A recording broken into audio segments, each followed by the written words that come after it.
Nobody asked for Guardian's Quest, nobody asked for footbots, nobody asked for this channel, and I hear it all the time. Why are you building this? The market is saturated. Who's going to play that? Validate your idea first. I'm going to tell you why that advice, as well-intentioned that it is the most dangerous thing you can hear as a creator, and why you should ignore it.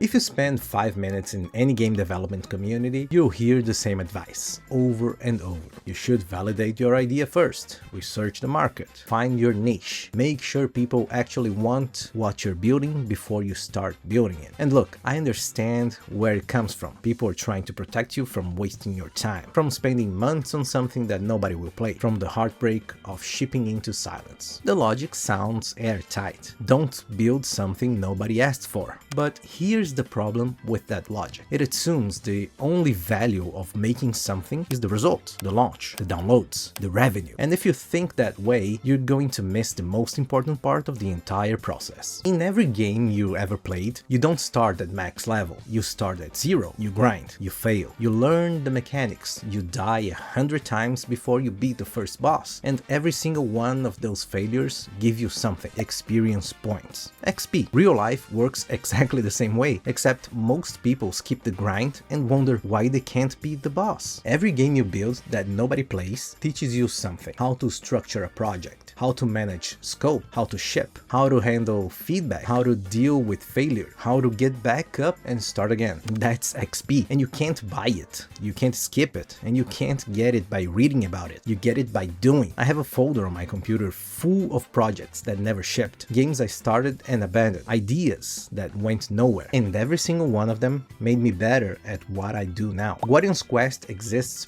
because of those failures. Every bad decision I made in those projects taught me how to make a better decision in this one. Nobody asked for those games either, but the XP I earned making them, that's the most valuable thing I own. We live in a world that optimizes for speed, fast content, fast results, fast everything, and somewhere along the way the journey became something to skip, not something to experience. I see it everywhere. People want the result without the process. They want the successful game without the years of failed prototypes. They want the audience without the months of creating for nobody. They want the fruit without planting the tree. And I get it, I really do. When you see other people's success in real time on every platform, every day, the gap between where you are and where they are feels unbearable. Why would you spend 3 years grinding when someone on Twitter just launched their first in 6 months? But what you don't see is their grind. You don't see the 5 projects they abandoned before this one. You don't see the years they spent accumulating XP that made that 6-month launch possible. You only see the highlight reel, and you compare your behind the scenes to their final cut. The process is the product, the struggle is the education. And if you skip it, you arrive at the destination without knowing how you got there, which means you can't do it again. Let me ask you something. Who asked for Minecraft? A blocky sandbox game with no story, no instructions, no tutorial. Built by one person, nobody asked for it. It became the best-selling game of all time. Who asked for Stardew Valley, a farming simulator made by a solo developer over 4.5 years? The market was supposedly dead. Nobody asked for it. It sold over 30 million copies. Who asked for Undertale, quirky RPG with retro graphics where you don't have to fight anyone, made by one person too, in a basement? Nobody asked for it. It changed how people think about game narratives. The pattern is always the same. Someone built something that no market research would have predicted, something that no validation framework would have approved, something that nobody asked for. And then, once it exists, everyone wonders how they ever lived without it. Innovation doesn't come from demand. It comes from someone caring enough to build something even when the world says